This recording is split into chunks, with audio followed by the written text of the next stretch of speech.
और मुर्क अस्पताल के स्टाफ के खिलाफ एक शख्स मोहब्बत मरी ने टंडो आदम सिटी पुलिस स्टेशन में दर्ज कराई है, जिसमें यह मौक़िफ़ इख्तियार किया गया है कि हमारे नौमौलूद बच्चे को डॉक्टर खुर्शीद चन्ना ने गुम कर दिया है।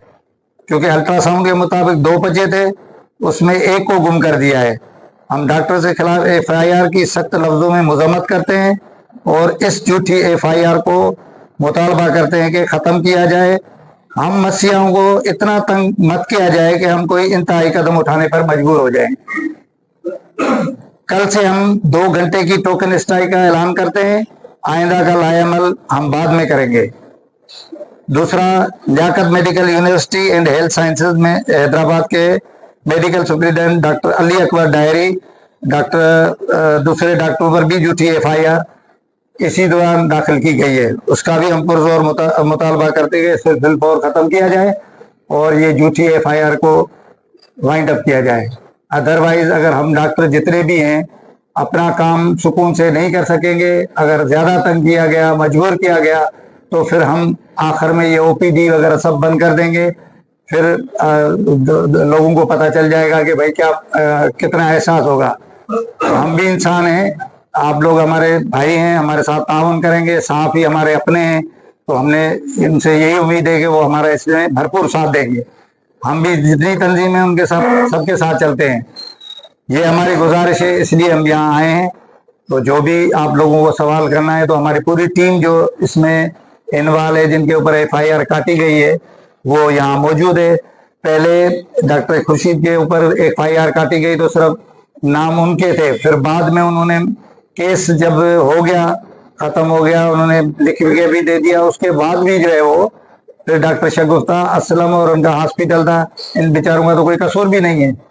ठीक है, अल्ट्रासाउंड की रिपोर्ट है, वो गलत एरर भी आ सकता है, दूसरी चीज़ें भी हो सकती हैं। उसके बारे में अगर आप पूछेंगे तो डेजी डॉक्टर हमारी अल्ट्रासाउंड वाली भी है जिसने ऑपरेशन किया, डॉक्टर खुर्शीद ने, वो भी यहाँ मौजूद है।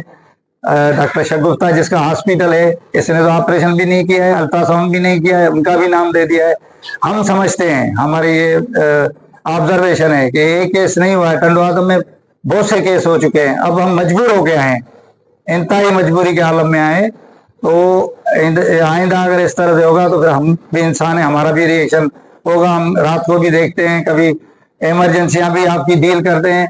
अगर 100 दफ़ा अच्छा चलते हैं, 2 दफ़ा कम चल गए तो उसको निगलेक्ट करना चाहिए। और हमारा किरदार, हमारे डॉक्टरों का किरदार, जो भी हमारे टंडो आदम के, आप सब उसके शाहिद हैं।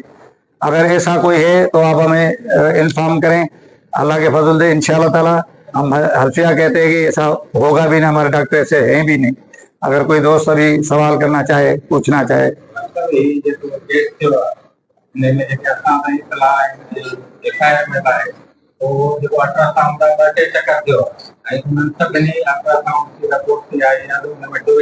जी सही है।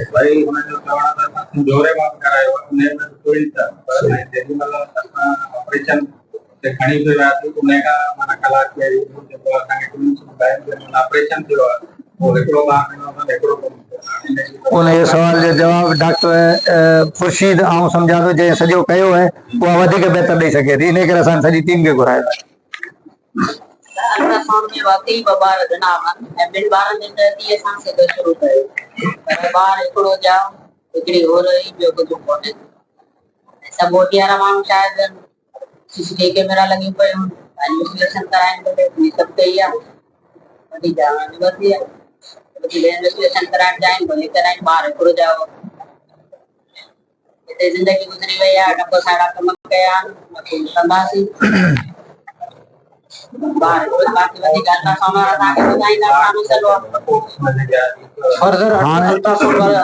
फर्दर अल्ट्रासाउंड जंहिं कयो है उन खां तव्हां सवाल पुछी सघो था, असीं बि ॿुधाईंदासीं। मां डॉक्टर शगुफ्ता इंचार्ज मुर्क हॉस्पिटल, जंहिंजे मथां ही इल्ज़ाम लॻल आहे त मुंहिंजे अस्पताल में इहो क्राइम थियो आहे जेको डॉक्टर खुर्शीद सीज़र कयो आहे। उन में ॿार विया, उन में आऊं बि शामिल आहियां, मुंहिंजो सॼो स्टाफ शामिल आहे। त मुंहिंजे हॉस्पिटल जी हद तक आऊं सम्झां थी त टंडो आदम जी पहिरीं अस्पताल आहे जेका मूं शुरू कई। इन बेस पे त टंडो आदम में का अस्पताल इंडोर कान हुई। ही सभु कुलीग जेके मुंहिंजा वेठा आहिनि उहे सभु शायदि आहिनि इन ॻाल्हि जा। त टंडो आदम में का हॉस्पिटल कान हुई, इहो पहिरियों स्टेप मूं खयो हो। ऐं अॼु आऊं रोई चवां थी त मूं जेको शायदि ग़लति स्टेप खयो हो हिन टंडो आदम जे लाइ, जेतिरी सर्विसिस असां सभिनी जेके बि हिते वेठल आहिनि, डॉक्टर मोइंशा आहे, कुलसुम आहे, खुर्शीद आहे, मां आहे, ॾींहुं राति असां हिते हिकु कयो।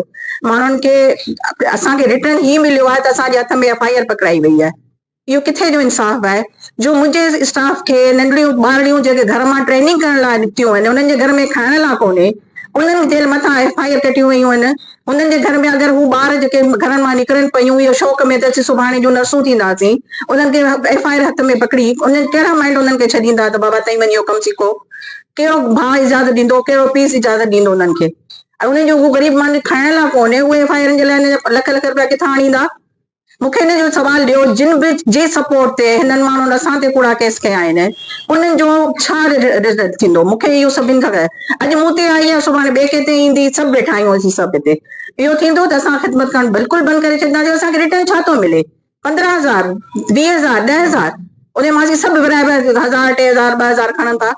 लखे कोन था ॾे वञनि असांखे माण्हू। ऐं ही माण्हू जंहिं असां ते क्लेम कयो आहे, अगरि उन जो पहिरीं ॾींहं ते ॿार वियो हो त ही मूं वटि CTC जा कैमरा जा प्रूफ आहिनि, ही तव्हां सभु ॾिसी सघो था। अगरि हू हितां ॾुखायल वियो हो मूं वटां त हिन पेमेंट कीअं कई आहे अस्पताल जी? तो ॿार खणी पियो वञे जेको हिकिड़ो हुनखे मिलियो आहे, हू कीअं पियो खणी वञे? हू त उन वक़्तु मुंहिंजे हॉस्पिटल जा दरवाज़ा टोड़े वञे हा न। हू छो 10 ॾींहंनि खां पोइ 15 ॾींहंनि खां पोइ ब्लैकमेल करे असांखे FIR कटियो आहे? मुंहिंजे घर ते, मुंहिंजे ॿारनि ते, मुंहिंजे स्टाफ ते असां कहिड़ो ॾोह कयो? इहो ॾोह कयो त असां पंहिंजे आदम खे सर्विस पिया ॾियूं, पोइ सुभाणे असीं सभु दरवाज़ा बंदि करे छॾींदासीं। जंहिंखे जॾां वञिणो हुजे भले हैदराबाद, कराची जॾां वञनि, वञी खसनि। मूंखे एतिरी अपील करणी आहे सभिनी भाउरनि सां, सभिनी हॉस्पिटल वारनि सां, पूरे टंडो आदम सां, प्लीज़ अगरि अॼु तव्हां गॾु न थिया न त कॾहिं गॾु कोन थींदा। अॼु इहो सभिनि खे पैगाम हुअणु खपे त ही ब्लैकमेलिंग वारो जेको सिलसिलो आहे, हा असांजो ॾोह हुजे, मुंहिंजियूं हमदर्दियूं आहिनि उन्हनि पेरेंट्स सां। अगरि उन्हनि खे ख़बर पई त ॿ ॿार आहिनि ऐं उनखे हिकदमि शॉक लॻो हूंदो, उन में को शक न आहे, हू पेरेंट्स आहिनि, उन्हनि 9 महीना पंहिंजे ज़हन में रखियो हूंदो त असांजा 2 ॿार आहिनि, हिकदमि उन्हनि खे शॉक मिलियो हूंदो। उहा मेंटल शॉक जेको आहे उन्हनि खे मिले, उन जो मूंखे अफ़सोस आहे। असां उन्हनि खे उन वक़्तु कंपनसेट कयो, डॉक्टर खुर्शीद उन्हनि खे उन वक़्तु ॿुधायो, उन खां पोइ बिल्कुलु ठीकु थी विया। उन खां पोइ 10 ॾींहंनि खां 15 ॾींहंनि खां पोइ उथनि था ऐं असां ते FIR कटराइनि था ऐं असां ते क्लेम कनि था ऐं ब्लैकमेलिंग था कनि। त इहो त कोई सिलसिलो कोन्हे, इन खे ख़तमु थियणु खपे प्लीज़, महिरबानी। यार जुलुम आहे कसम सां। 15,000 में सिंगर कनि असांखे भेण थियूं ऐं उन खां पोइ अहिड़ा संगीन क़िस्म जा इल्ज़ामात लॻनि। इन खां सुठो सेंटर बंदि करे छॾीनि, भले मरीज़ वञनि सभु हैदराबाद, आया खान, आज़म सिटी ख़बर पइजी वञे। असां हिते कैंसर जो इलाज पिया था कयूं पंहिंजे सिटी टाउन में, गारंटी सां चवां थो। जेका बि कीमोथेरेपी हुनखे ॾियणु लॻे थी, हुनखे मच लोअर डाउन क़ीमत ते हणायूं था। को फी ॾे थो, को नथो ॾे। जंहिं हूंदे बि जेकॾहिं इल्ज़ाम थो लॻे पियो त हद थी वई, ॾाढे ॾुख जी ॻाल्हि आहे। ऐं इहो असांजी डॉक्टर बिरादरी इल्ज़ाम कोन थी लॻाए, न को हिन सहाफ़ियुनि खे इल्ज़ाम लॻायो, न कंहिं मुतबर माण्हू इल्ज़ाम लॻायो आहे। हीअ नाम निहाज़ मीडिया ग्रुप अलाए किथां पिया, को कलर शाख, को फलाणी शाख पैदा थी आहे, उहे पिया था इहे इल्ज़ाम बाज़ियूं कनि। अलाए हिकिड़ो अलाए कहिड़ो ग्रुप ॿियो वरी मूं ॾिठो उहो ग्रुप आहे, इहे उन्हनि जा कम आहिनि। ऐं उन्हनि माण्हुनि खे अचो ख़ुशी था ॾियो, बाबा तव्हां जेको आहे वठो वठो, डॉक्टर खां पैसा वठंदा, ॾंड वठंदासीं। हाउ इट इज़ स्टूपिडिटी यार। तव्हां सुजाग थियो, पढ़ियल लिखण वारियूं, समझदार माण्हुनि वारियूं ॻाल्हियूं कयो, ख़बर पई आहे। बहरहाल इहे अल्ट्रासाउंड मुख़्तलिफ़ माण्हुनि कया आहिनि। हिकिड़ी डॉक्टर खुर्शीद नूर कयो आहे सिंजोरे मां। 2-3 अल्ट्रासाउंड डॉक्टर साहब जी क्लिनिक ते थिया आहिनि। हिकिड़ो डॉक्टर 2-3 शायदि डॉक्टर सुमेरा कया आहिनि, हिकु शायदि ॿियो को कयो आहे। उन्हनि में आहे सभिनि में 2 ॿार जेके उन्हनि जी रिपोर्ट में आहे उहे, पर मेडिकल में खोड़ सारियूं एतिरियूं आहिनि बीमारियूं जेके मेमिक कंदियूं आहिनि, रिलेटेड हूंदियूं आहिनि। ॾिसण में ईअं महसूसु थींदो आहे त शायदि जुड़वा आहिनि, पर हूंदा कोन आहिनि। ॿियो ह्यूमन एरर आहे, इंसान आहे, केॾीमहिल बि का बि थोरी बोली ग़लती थी सघे थी। ऐं ॿियो डिपेंड करे थो त जेको माण्हू करे थो अल्ट्रासाउंड, उहो पाण केतिरो क्वालिफाइड आहे ऐं उहो केतिरो थी सघे थो जेको मां ॾिसां उहो ही भाऊ न ॾिसी सघे या डॉक्टर साहब न ॾिसी सघे।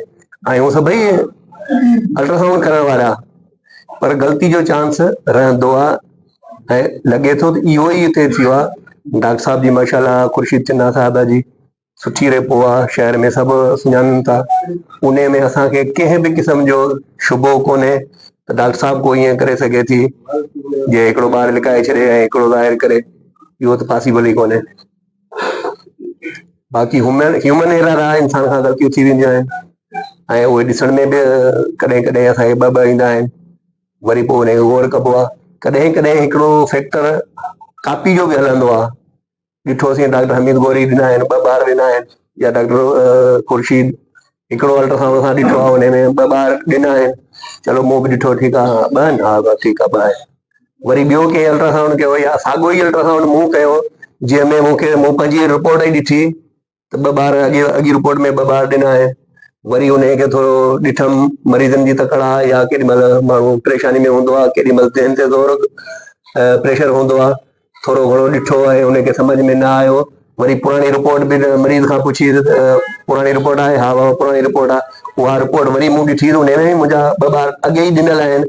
वरी ॿिए वारे मूं बि उनखे इहो थींदो आहे कापी चवंदा आहियूं, अॻे वारे बि ॾिठोसीं, हींअर बि ॾिठोसीं, त इहो फैक्टर बि इन में शामिल आहे। सो असांखे को बि शक कोन्हे डॉक्टर साहब जी ऑनेस्टी ते, ऐं को डॉक्टर साहब को अहिड़ो कमु करे सघे थी।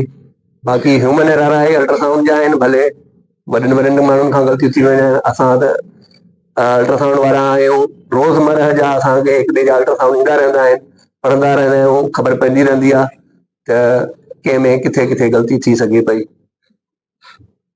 एतिरो ई काफ़ी आहे। माण्हू की इज्जत जो ख्याल करे, माण्हू अक्सर माण्हू बगैर कंहिं वजह जे पोस्टूं करे पंहिंजी था पाए। ब्लैकमेलिंग उतां शुरू थी वञे, हिकिड़ो पोस्ट हलाए थो, 10 माण्हुनि खे शेयर था कनि बगैर तहक़ीक़। इहो इथिकली बि सही न आहे, इस्लामी हिसाब सां बि सही न आहे, पढ़े लिखे मुआशरे जी बि अलामत न आहे, जो तव्हां बगैर तहक़ीक़ जे ॻाल्हि खे फॉरवर्ड कंदा वता आहियो। ऐं असांजी मेडिकल में सभिनी खां वधीक थ्रेट असांजी मीडिया आहे, जो ग़लत ॻाल्हि खे प्रमोट करे थो वञे बगैर इन्वेस्टिगेशन। ऐं हिते असां जेतिरा बि डॉक्टर्स मौजूद आहियूं, तव्हां सभु जेके साफ़ आहियो, तव्हां असांखे नंढे लाइ खां सुञाणो था।